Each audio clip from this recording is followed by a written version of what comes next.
Hoş geldiniz. Harbiye Açık Hava sahnesindeyiz. Bu güzel akşam için neler söylemek ister? Kendisinin görüşlerini alalım. Καλώς ήρθατε, είμαστε στο Harbiye Τσούκαβα.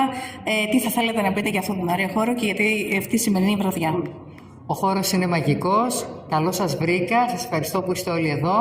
Θα είναι μια βραδιά αξέχαστη για όλους μας, gεμάτη αγάπη, gεμάτη τραγούδι και θα γίνουμε μια μεγάλη aγκαλιά όλοι απόψε. Hoş buldum. Gerçekten çok büyülü bir mekan, atmosfer harika, çok güzel bir, çok mutlu ve çok güzel bir gece geçireceğiz. Hepimiz çok büyük beraber bir kucak olacağız, kucaklaşacağız. Bir aşk serüveni yaşayacağız büyük bir ihtimalle. Çok teşekkür ediyorum tekrardan. Evet, kendisine bu akşam bizim Türk müziğinin ünlü isimlerinden Yalın da sahnede eşlik edecek. Onun için de ayrıca neler söylemek ister? Σήμερα θα σας συνοδεύσει και ο Γιαλίνης στη σκηνή. Θα θέλαμε να μας πείτε και μερικές κουβέντες γι' αυτό.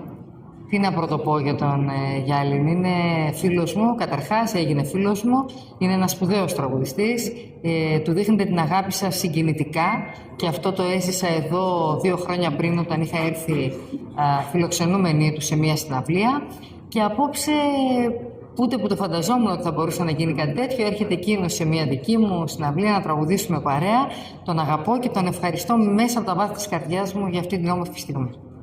Yalın Bey için hangi birini söylesem bilemedim. Gerçekten çok muhteşem bir sanatçı. Kendisine göstermiş olduğunuz ilgiyi ve sevgiyi 2 sene önce aynı ortamda tatma fırsatını buldum. Kendisi de bugün bana gelerek yani kendi konserime katılmasıyla beni şereflendirdi. Böyle bir şey beklemiyordum. Onu çok çok seviyorum ve çok da teşekkür ediyorum. Her şey çok muhteşem olacak. Türk müziğinden en sevdiği şarkılar var mıdır? Birkaçını söyleyebilir mi? Hangisini seviyor? Bir de bildiğin Türk sanatçılardan kim var? Kimle çalışmak ister? Υπάρχουν κάποια τραγούδια τα οποία γνωρίζεις, τουρκικά τραγούδια που γνωρίζεις ή κάποιοι καλλιτέχνες που πιθανά ακούς? Τουρκικά τραγούδια γνωρίζω, αλλά δεν μπορώ να σας πω τώρα τους τίτλους. Βεβαίως και γνωρίζω και ακούω και αγαπώ. Έχετε σπουδαίες μελωδίες και πολύ συναισθηματικές. Έχω ξαναπεί πολλές φορές ότι αγαπώ πολύ την Σεζάν Αξού. Πες μου λίγο και αυτή την τραγουδίστρια, την Εμπρού. Και την Εμπρού Γκιουντές.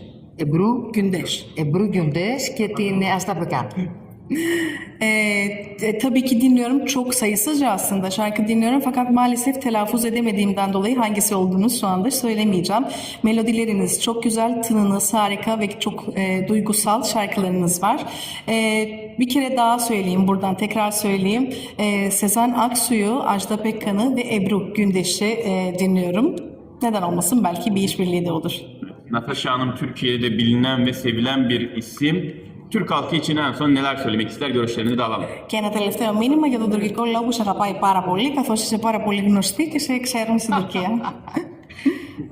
Είναι κάτι το οποίο μου κάνει έτσι πολύ μεγάλη εντύπωση. Χαίρομαι πάρα πολύ για αυτό που συμβαίνει. Είστε πολύ φιλόξενοι άνθρωποι. Σας ευχαριστώ πρωτίστως για τη φιλοξενία και ευχαριστώ για αυτή την αγάπη που μου δείχνετε και εύχομαι οι δρόμοι μας να ανταμώνουν συχνά. Misafirperverliğiniz için ve bana gösterdiğiniz ilgi ve sevgi için gerçekten çok çok teşekkür ederim. Umarım yollarımız daha sık kesişir. Son olarak en sevdiği Türk yemeğini de alalım. Και το φαγητό που αγαπάς περισσότερο, τουρκικό φαγητό που αγαπάς? Αγαπάω τα γλυκά, θέλω να τους πεις, και είπαμε το σαραγλί ότι εμένα μου αρέσει. Kendisi şerbetli tatlıları çok seviyor. Bunlardan saraylı tatlısını çok yer ve tekrar buradan tatlıcı olduğunu ifade eder.